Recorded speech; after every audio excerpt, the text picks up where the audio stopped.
Micro finance bank से कर्जा कैसे लिया जाए।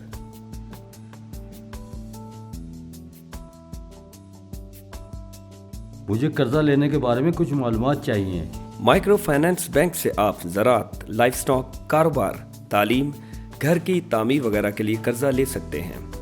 कर्जा इनफरादी और ग्रुप दोनों सूरतों में लिया जा सकता है, अलबत्ता दोनों सूरतों में मुख्तलिफ शराइत और सिक्योरिटी पूरा करनी होगी।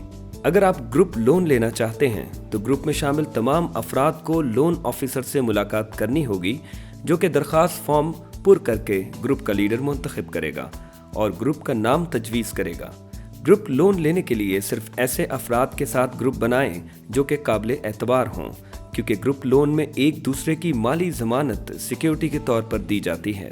इनफरादी कर्जे में सिक्योरिटी के तौर पर पासबुक, प्रॉपर्टी के कागजात जमा करवाने होंगे। इस सिलसिले में किसी तीसरे फर्द की शख्सी ज़मानत भी काबिल कबूल होती है।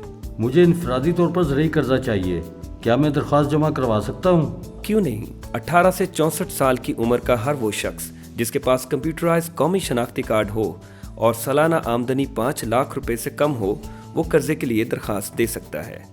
आपको 3 साल तक के लिए 1.5 लाख रुपए तक कर्जा मिल सकता है, और अगर आप कारोबार करते हैं तो आप 5 लाख रुपए तक कर्जा हासिल कर सकते हैं। ये काम ज़्यादा मुश्किल तो नहीं? जनाब, बिल्कुल नहीं। मैं आपको दरख्वास्त फॉर्म दूंगा और उसे पुर करने में मदद भी करूंगा। दरख्वास्त फॉर्म के साथ आपको अपने कंप्यूटराइज्ड कौमी शनाख्ती कार्ड की कॉपी और कुछ दूसरे अहम कागजात जमा करवाने होंगे। बैंक नादरा से शनाख्ती कार्ड की तस्दीक करेगा और स्टेट बैंक ऑफ पाकिस्तान के ECIB से आपके पुराने कर्जों की तफसीलात हासिल करेगा। हमारा अमला आपके घर, ज़मीन और कारोबार का दौरा भी कर सकता है ताकि आपकी फराहम करदा मालूमात की तस्दीक कर सके और इस बात का अंदाज़ा लगा सके कि कितनी रकम तक का कर्जा आप बासानी वापस कर सकते हैं।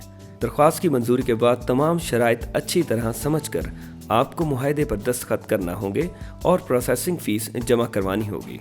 कर्ज की रकम आपके अकाउंट में जमा होगी, जो आप बजरिया चेक बैंक के कैश काउंटर से हासिल कर सकते हैं या ATM मशीन से भी निकलवा सकते हैं।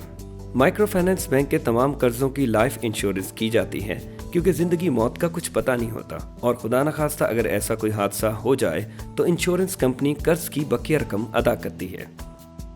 आप भी कर्ज लेने से पहले तमाम शराइत और ज़वाबित को अच्छी तरह समझ लें, और अगर कुछ समझ ना आए तो किसी झिझक के बगैर अपने लोन ऑफिसर से पूछ लें।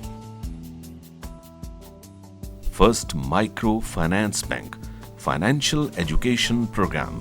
देखो, समझो, पैसे के इस्तेमाल को जानो।